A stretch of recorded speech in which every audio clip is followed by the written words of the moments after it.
In New York City today, they are still trying to figure out who wanted Joe Colombo dead.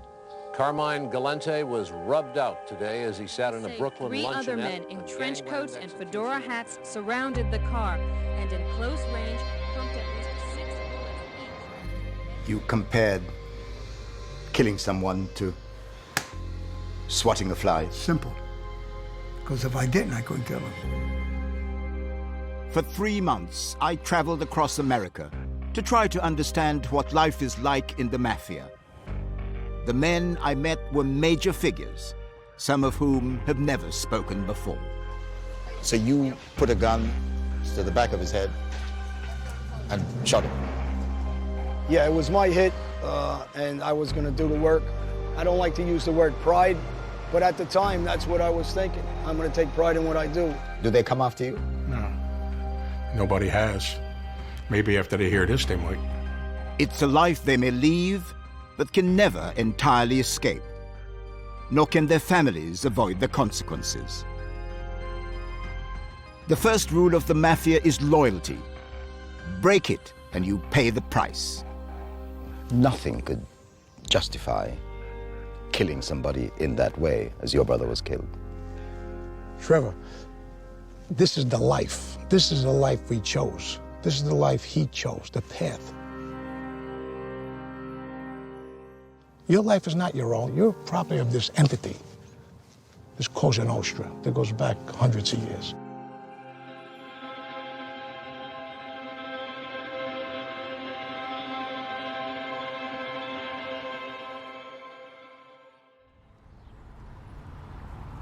I'm about to meet someone typical of those who enforce the Mafia's will on the streets. His name is John Elite. He's also known as the Sheriff, and he's an accomplished killer. John Edward Elite, de 42 anos, estava no Rio de Janeiro desde dezembro do ano. This was the day justice caught up with him in Brazil. He'd been on the run for almost 2 years, hiding out in 20 countries. Elite made millions for himself and for the mob. The FBI offered him a deal, his testimony against senior Mafia figures in exchange for a shorter prison sentence. He went down for 10 years. Recently released, he now lives just outside New York, in his son's apartment. Matt, nice to meet you. Nice to meet you. Hello. It's my buddy Steve. Who are you? Steve. Steve, hi. How you doing? Friend of the family? Yep. That's my son Johnny. Hi, Johnny. Mr. McDonald. Hi. Nice to meet you. You own this. This is your house. Well, rent. We share it. Yeah, we You rent share. it. Yeah. Yeah. He's the boss here. He's the boss. Yeah. How does it feel to be living with your son? Oh, I love it. They're like my friends now, so we play all day, go work out together. So it's good. Must be nice to have a relationship where, you live with your son, you get on together. Yeah. It really is. After a lot of years, when I look back and they were babies. I missed a lot of growing up, so we're catching up now. So it's nice. John, what's it like living with your dad? In the beginning, it was difficult because growing up, I never grew up with the man in the house. So when he first came home, it was a little bit of a butt of heads, and it took me some adjusting and then him some adjusting to be able to live because he wanted to be the authoritative figure, and then I never had anybody really telling me what to do. How much did you know about your father's life? I kind of knew. Kind of, you have that feeling. You have that feeling where you kind of just know. You could tell your dad is just that guy, But like being a young kid, you don't realize to the extent of it.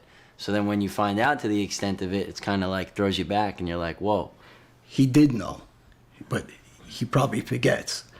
I'd come to the house with 4 or 5 guys, grab pistols, we'd go take a ride. He was a kid at the time, maybe 7 years old, and he's crying and he's saying, "Daddy, can I come with you?"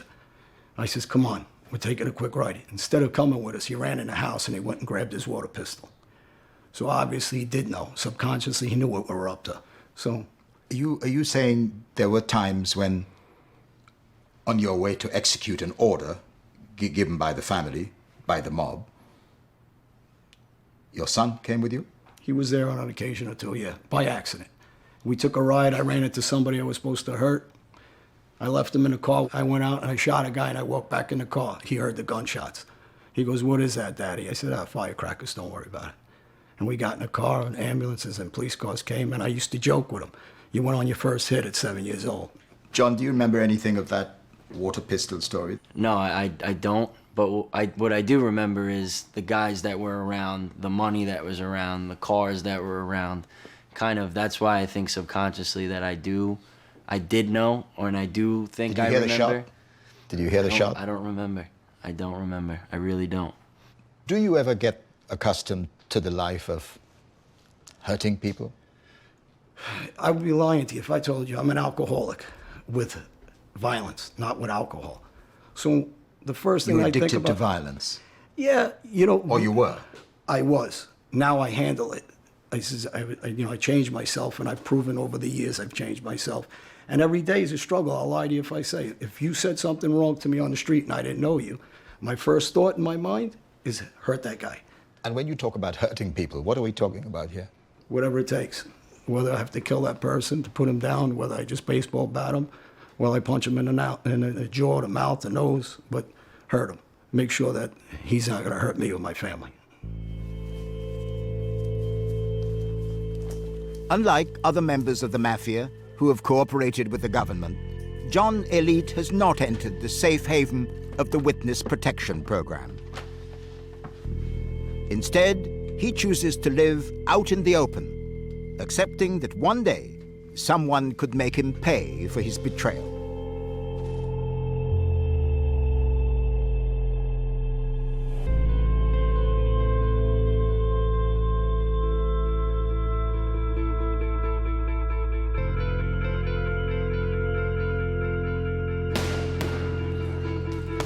He now works in the construction business and spends time with sons who still live in the shadow of their father's past.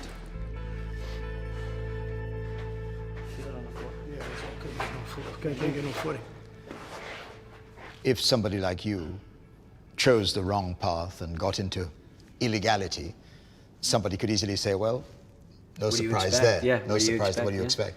But then also, though, if you want to be realistic about it, you say somebody to the extent of everything that he's done, why would I try and follow in somebody else's footsteps? I get lost in his shadow.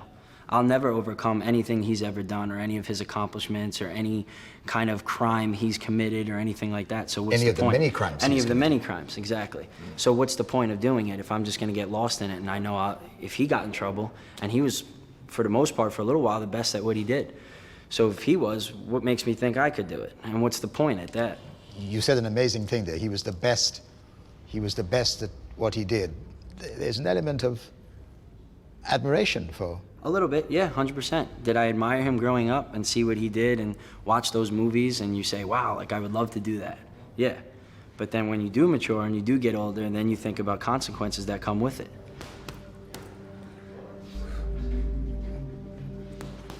Elite is reconciled to the fact that his deal with the FBI makes him a marked man. He can do nothing to change that now. Not bad. Still get a couple. Do you ever feel totally safe, that nobody's after you, nobody's coming to get you? Is that ever possible for you? I always think that everybody's possibly, could go after you. That's part of my life since I'm a little kid. Since I'm probably in the street since I'm about 16, 17, I lived that way. So nothing's changed as far as that. I mean, my issue wasn't if 3 guys were over there with a gun. Most guys that know me, if there's 3 guys there with a gun and a knife, I'll go deal with that. You're not worried if somebody comes after you with a knife and a gun. You feel you can deal with that.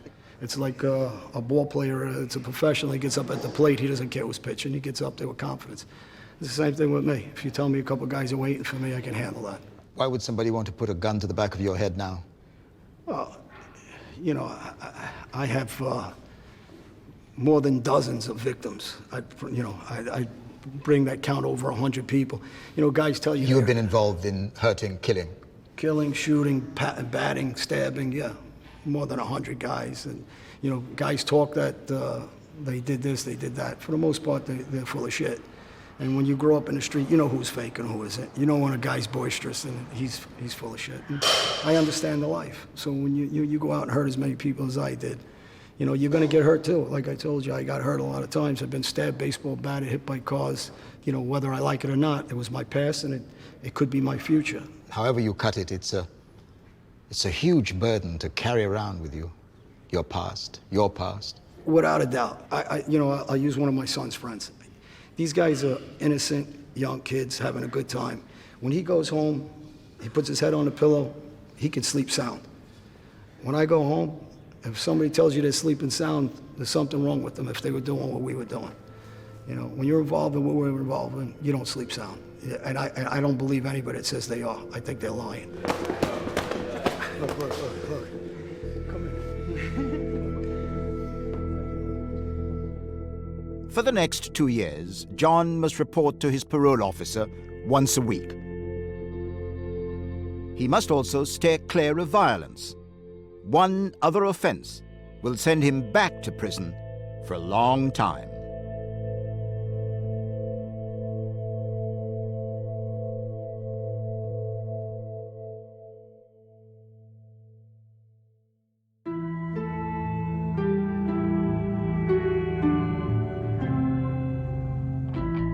It was almost a year ago, but the bloody battle for power began. Riccobini had been shot several times in the head as he sat in this parked station wagon. These kinds of scenes have been played out so many times in South Philadelphia, it's like an old gangster movie. The table for 9 guests, where 50-year-old Steve Boris and 54-year-old Jeanette Currow were shot, was still cluttered with dishes and unconsumed food.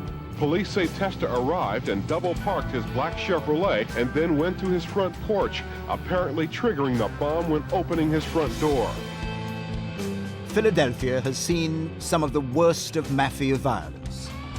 But when tensions sparked all-out war in the 1990s, the FBI struck an extraordinary deal with a notorious gangster. This is Ron Previte. The evidence he provided brought down the biggest mafia figures in the city. I was taken to meet Previte one morning by a member of his crew. A one-time corrupt cop, Previte raked in millions with the mob. But unlike other gangsters I had met, I was puzzled about why he had not spent a single day behind bars. He holds court among friends and associates at this local garage. Hello. How are you, sir? Ron, this is Trevor. Mr. Trevor McDonald. Ron, nice to meet you. Nice to meet you, Mr. Trevor. Yeah. How long have you been? Who are these other guys then? Who are they? Yeah. He owns the building. You own the place? Yes. He owns the place. How's trade these days? Very good. Are you the boss? Yes. How do you tolerate these guys as part of a regular hangout? I do. I love them come over here. How long my have you friend been for a doing long that? time.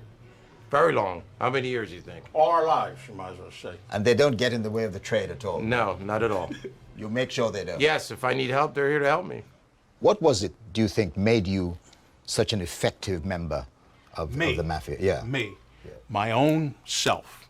I am the mafia because, not to use that word, but I'm just an entrepreneur. I just know how to make money. What did you think about the setup in the mafia? I mean, they had codes, you know, loyalty, silence. I never thought nothing of it. It's bullshit. The only code is make what you can get. Take what you can get. Who cares about that shit? They're always trying to rob you. You have to protect what you have. And when you're with them people, how do you protect it? What, are you going to sue them? You got to use violence. You got to crack them.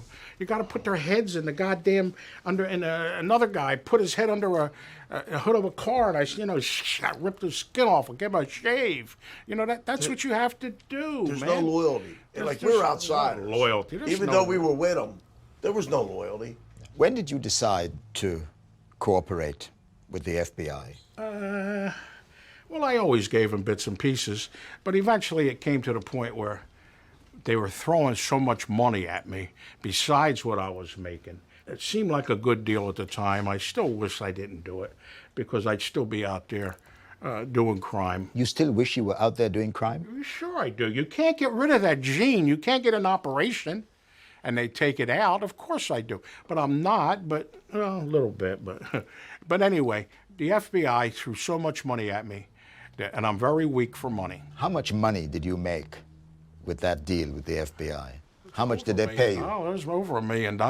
They paid you over $1 million? Yeah, it's on document. You can get that. That's a document. It's out there. They had to provide it in court, all the money they gave me. How did the FBI explain the deal with you? What did they want you to do? They wanted me to wear a wire. They wanted to catch the bad guys who they can't catch without somebody in there.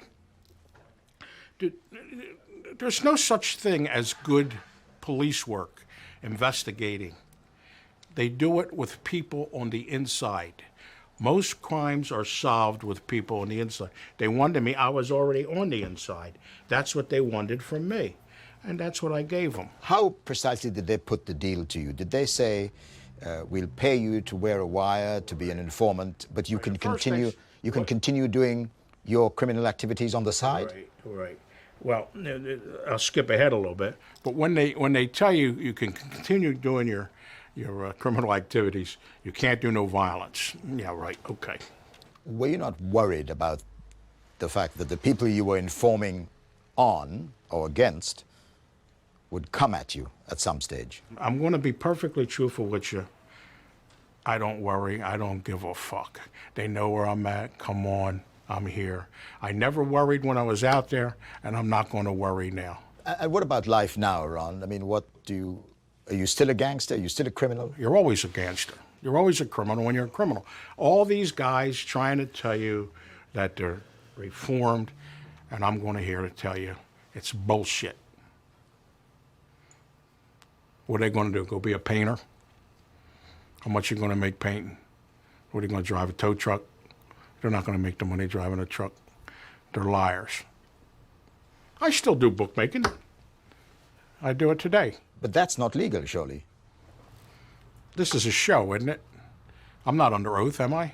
No. Okay. But believe me. Ron, you can say what you like. You can say what you like to us. You know that. It's going to stay just between us. What's that? I missed that.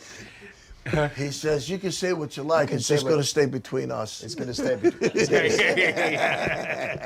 That was good. That's a good one. That was a good one, Trevor. Making deals with gangsters like Ron Previte has been one of the FBI's most effective strategies against the Mafia. Previte's evidence sent 25 of them to prison, including the boss of the Philadelphia mob and a known killer, Ralph Natale. He agreed to see me. Tell us a little bit, if you know, about who the leading organized crime figures are in and around the area that you grew up in and the area that you operate your business in, if you know. I don't know who the organized crime figures are. Did you ask Mr. Allen to get a .22 automatic with a silencer? I refuse to answer, Senator. At the time of that Senate hearing in 1982, Ralph Natale stuck to his promise to respect the Mafia's code of silence. He would serve a total of 28 years in prison. This is the first time a former godfather of the Philadelphia mob has ever agreed to a television interview. Mr. Natale, I'm Trevor McDonald. My pleasure. How you doing? Very good to meet you. Thank you for agreeing to see us. Mr. Natale, did becoming a mafia boss live up to all your expectations?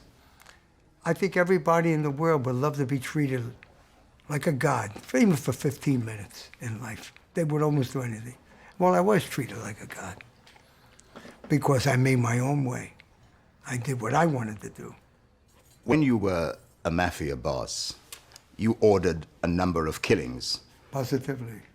That meant that you had the power of life and death in your own hands. How did you exercise that? I didn't care about taking a man's life if he wanted to interfere with my life, or to attempt to take my life, or take what we had on the table, our food meaning our money, our businesses. And that's the only way you enforce things out of two things, either love or fear. Love and getting shot. It's a terrible thing when you know that another man would put a hole right in your head in a minute. It's hard to do with a lot of people. It wasn't for me. It really wasn't. How did you sleep at night? Oh, I sleep beautiful. Sometimes I wonder, why don't I feel like people? You know, when you ask me, why don't I feel like somebody? Gee, you killed this guy. You killed the head of the Irish mob. You went right, boom, bing, bang. Why did you feel bad for him? He was my friend at one time until I knew what he wanted to do. You killed your friend? Yes. Because he wanted to kill me. He was trying to hire a guy to kill me. Simple. I'll take him off the count. I'm still trying, though, to get at the emotion of somebody who has in his hands that power to kill, that power of life and death. Well, you know what I'm saying? We had a guy in New Jersey, some guy didn't show up and do what he was supposed to do, and this and that there. It's for 2 or 3 times. He sent me an envelope with money at the racetrack. One of my men brought it. Here's the money. He said, you know, here's your... I said, what's in there? Money. I said, you bring that back to him. And you tell him I want to see him. I want to talk to him about something. He never showed. And I told this guy, that guy, I want him dead. I want him dead now. Well, 2 or 3 weeks, he still was breathing, laughing, having fun. You know what I told him? 1 week, I'll be up there, I'll kill him.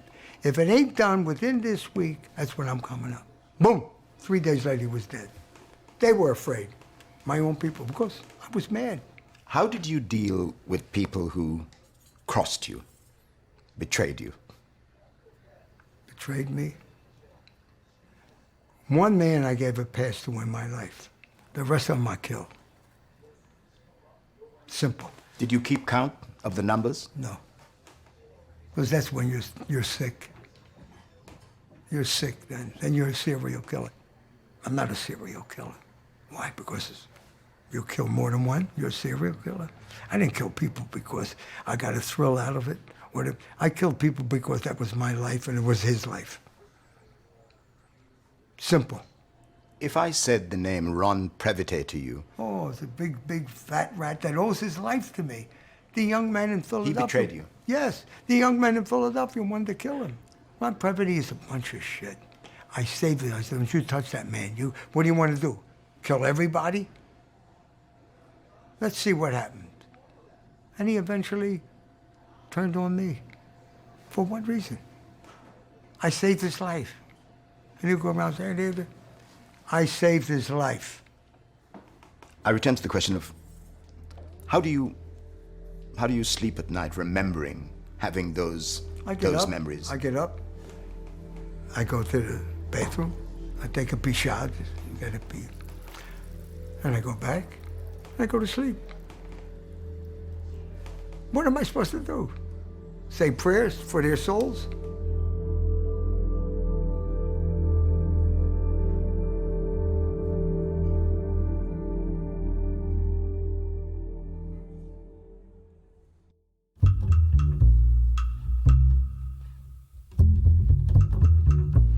The raids began before dawn, and by the time they ended, 110 alleged members of organized crime had been arrested in 3 states.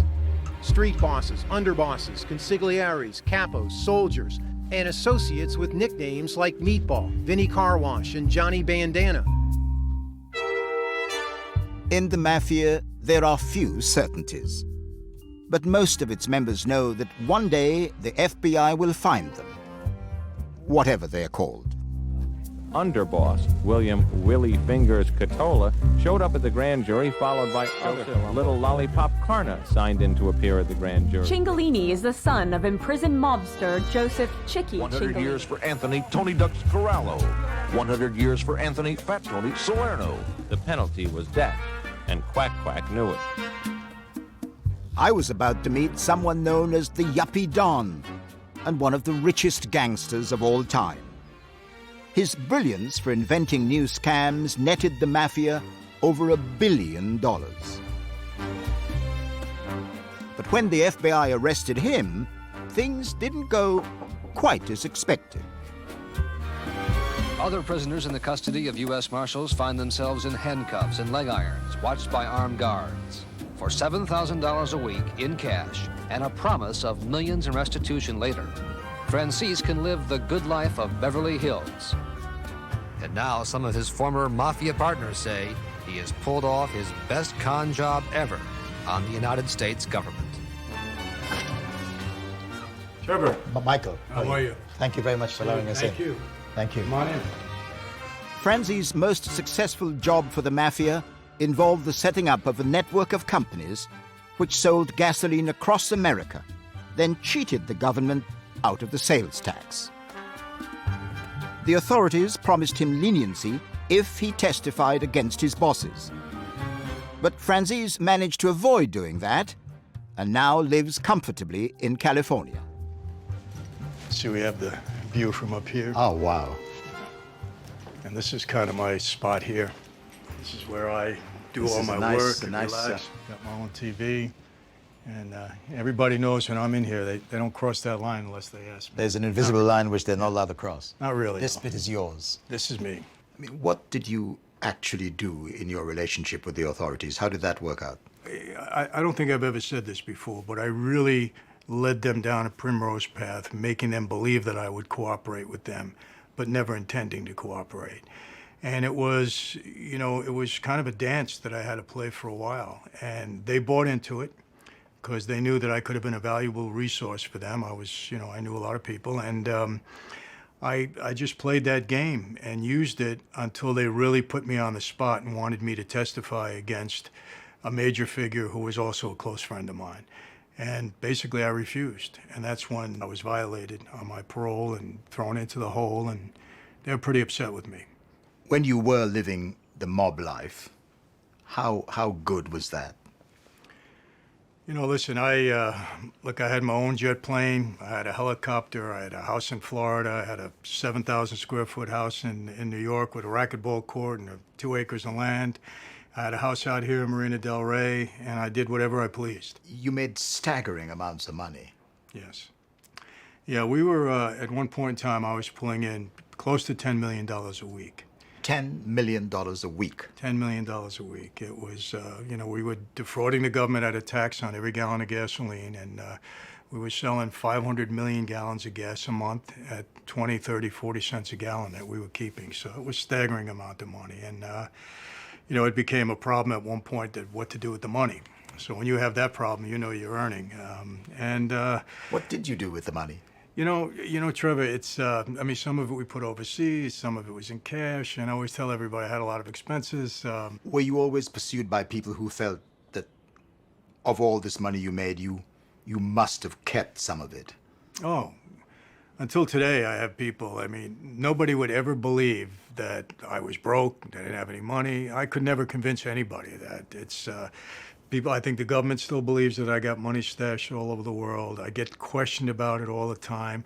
Guys in my former life, a lot of people believe that they think that's the only reason I'm still alive, because one day they're going to find this money and force me to give it up. Who knows? And people say, oh, Mike, you still have money buried somewhere. And I said, listen, if it's there, I doubt I'll ever get a chance to use it. So what's the difference, you know?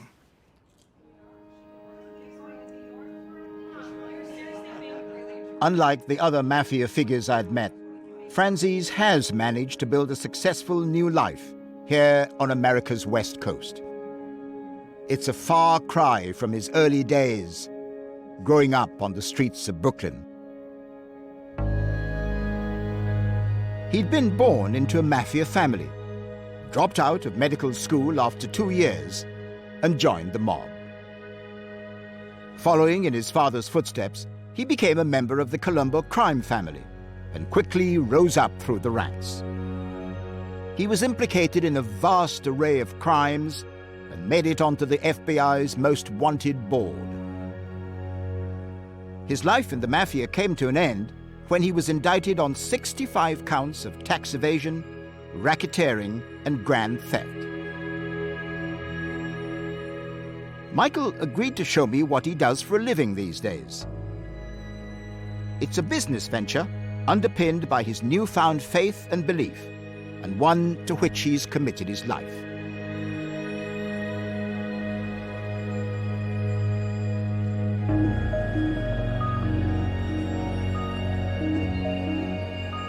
No one is so bad that they can't be forgiven. Please give a warm harvest welcome to Michael Franzis. Michael is now a devout Christian. He tours the country as a preacher, charging anything from $5,000 per appearance. He breaks the Mafia's code of silence every time he speaks about his life. You know, a lot of people call it the Mafia, but here in America, actually, among those that are in it, they don't call it the Mafia at all, do they? No, and here it's La Cosa Nostra. It means this thing of ours, and it's similar to the Mafia, but if you're in Maine... It's hard to believe that Michael Franzis' now very public profile has not attracted the attention of his former colleagues.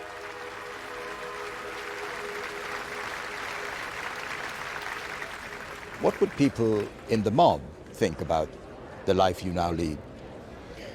Well, most of the people are pretty upset about it. I mean, I still till today, I get, every once in a while the FBI will come to me and they'll tell me, Michael, be careful, we're getting word from our informants, your name is coming up a lot again, people are unhappy with you. So, I think they just look at it as a betrayal, and that's it at this point.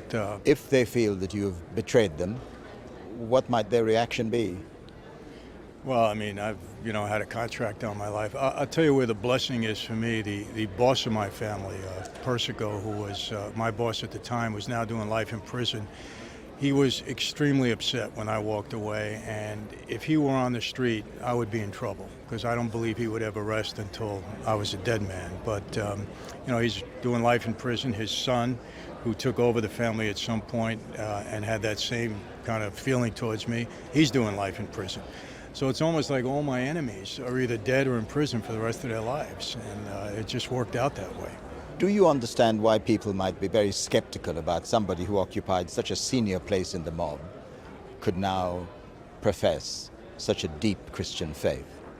Well, yeah, I understand that, and part of what I tell people, if I was in the audience listening to me, I don't know if I'd believe me either, because it is a pretty fantastic transformation to be where I was and have the mentality that I had back then, and to be transformed into what I believe now.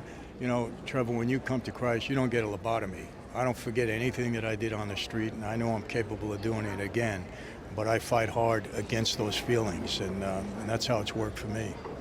I may quite understand why you have changed as a person. Why do you feel the need to go around the country publicizing what this faith has done for you? This wasn't a plan of mine. It just kind of happened. I'm probably the most fortunate, most blessed person that you can point to, because honestly, I should be dead or in prison for the rest of my life. You spend 20 years on the street, you are blessed if you can get out of that and have a transformation. And, and I don't forget that. I remember that almost daily.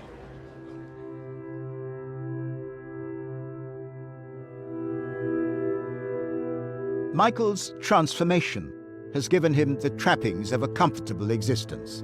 She's actually going outside to sign books. How do you want me to take her out? But his family knows they'll never totally escape the shadow of his former life.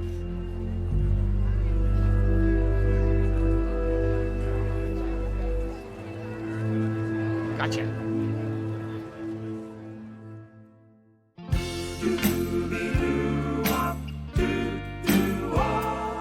You could kill somebody, business, and go eat after that. Just as callous as that. That's what Cosa Nostra is. If you have a conscience, you're in trouble. Guys talk that they did this, they did that. For the most part, they're full of shit. I have more than dozens of victims. I bring that count over 100 people. In his 25 years in the Mafia, John Elite's life was scarred by violence. He says he's trying to put behind him the memory of those he killed and the many more he hurt. But how does a man, brutalized by what he's done, adjust to a normal life? John is taking me to meet someone who helps him keep out of trouble and stay out of prison. What do you think your friends in the Mafia would have thought if they knew you were seeing and confiding, to some extent, in a therapist? Well, a lot of guys in the life are dummies, so, you know, they're morons. They would think you're talking about actual crimes or something because they wouldn't understand how that therapy works. And it's not the case. You're more so talking about your personality and issues that controlling your personality or your thoughts. You found it useful to see her? Yeah, very useful. When I was under stress, they would obsess on illness for some reason, and not really what was at hand, which was the violence that was going on in the street. So it was kind of crazy what I was thinking. Instead of worrying about shootings and killings and getting killed and who you killed, I would redirect my thoughts to something ridiculous as a flu, say, and over-exaggerate that. Because I guess I didn't want to deal with, you know, the reality of what was really on my mind. A couple of times a week, Elite sees his therapist.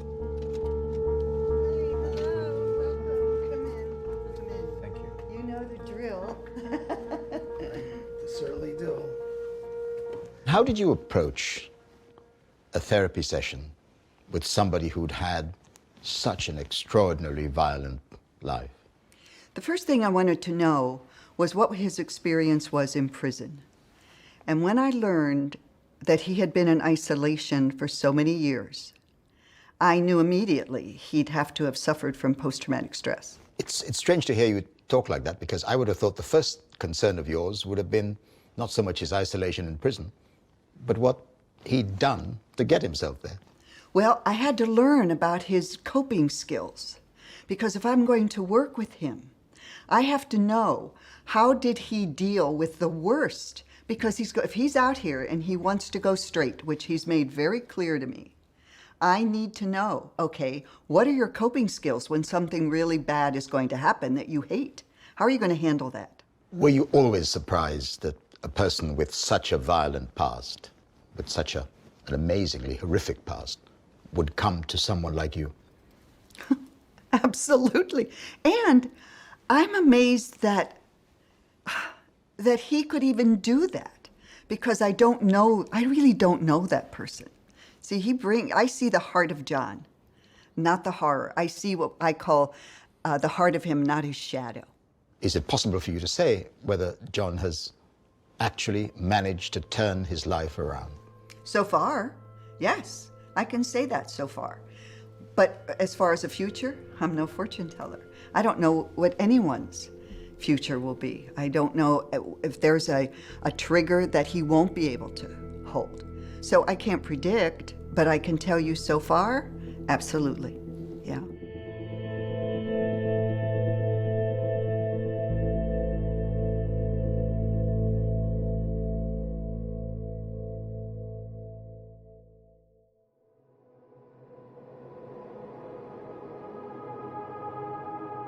I have never seen any family of any member of that life that hasn't gone through tremendous challenges and struggles as a result of that person's membership in that life.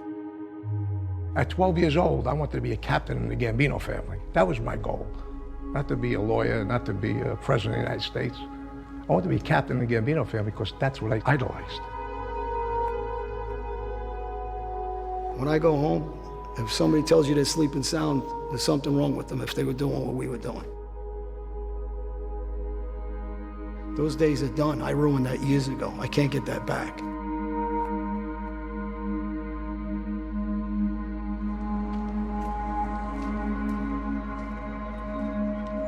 For as long as he could remember, John Elite dreamed of becoming part of the Mafia. His story is typical of many young men who come from neighborhoods like these. Well, that's where you grew up? Yeah, right through there. It was all my friends lived on this block in the back on a corner.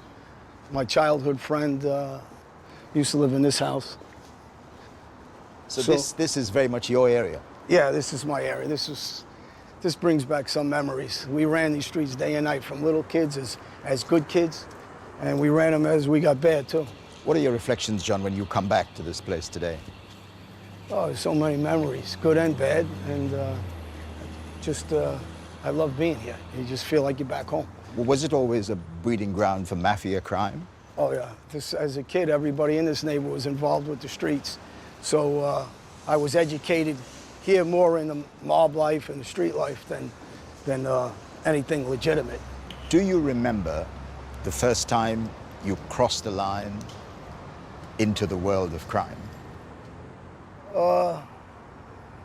Depending on what you're talking about. If you're talking about the line of crime of violence, as far as hurting somebody, I was very young. As far as shooting somebody, I was probably about 20 at the time, 19 or 20 or so.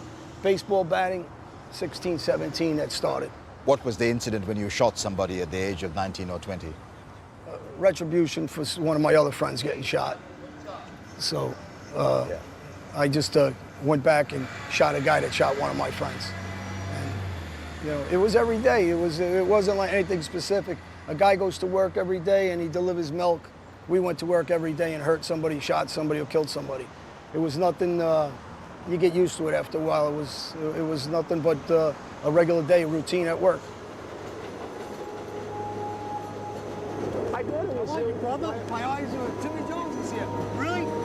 Today, John rarely comes back to the streets he once controlled. We played baseball together when we were kids. He has no reason to do so, and the risk of reprisals remain. Elite accepts that as the cost of attempting to change his life around. His life of crime afforded him the luxury of millions in his early 20s. Now, at 52, he has to start again.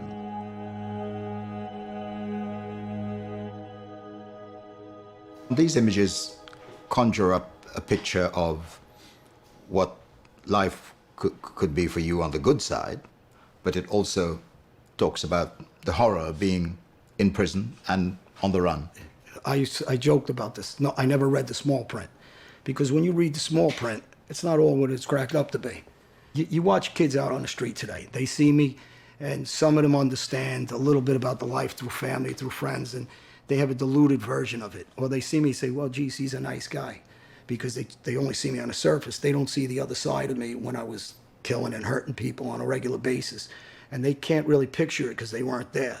You wish you could take that kid and tell you, here, watch the other side of me. If you think I'm such a nice guy, and watch me butcher this guy. And then understand, stay away from this life because it's bullshit.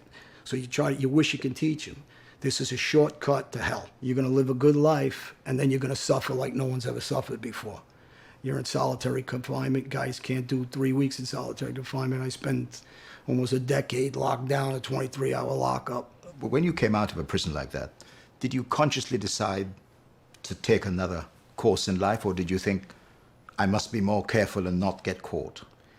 When I'm sitting in that cell in Brazil and everybody's turning on me and I'm getting word through smuggled phones, and I'm violent myself in that jail to survive, and I'm saying to myself, I still believe in this. Somewhere in my mind, I'm believing in something, and I'm getting phone calls, well, your 2 cousins testified against you, your other cousin testified against you, your 2 business partners testified against you. And you start saying, where is all this loyalty? Obviously, I believed in the Gambino family, which is a joke. Those same guys, I didn't see them giving an envelope to my kid's mother, who's my wife. Where was that envelope for her, for my children to live? When guys are stealing my nightclub money, where's that guy that's supposed to shoot him in the head? Because I'm still in that life. Where are they? They tell me things are too hot, they hang up phones on me, they steal my money. They didn't steal $10, they were stealing millions. And then I started realizing when I came back into the States and I got the full paperwork, how many guys turned on me. And I says, well, this life's over. And I believed in something that didn't exist. And I learned to turn my cheek and go the other way and live like everybody else does, like a normal human being, and enjoy life the right way. Can you ever leave that life entirely behind you? Can you ever reach a stage where it doesn't in any way impinge on your life now? No, I don't think you can ever leave it entirely. You know, I can use a doctor's always going to be a doctor when he retires. A ball player's always going to be a ball player when he retires. A gangster's always going to be a gangster. But because I quit doesn't mean the rest of the world quit. And whether I like it or not, that past is going to follow me. I just got to deal with it the correct way now.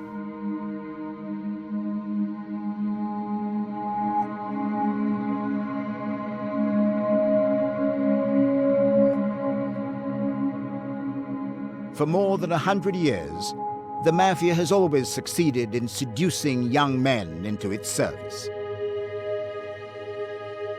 Tonight in New York City, it's estimated that there are more than 7,000 members, still going about their business.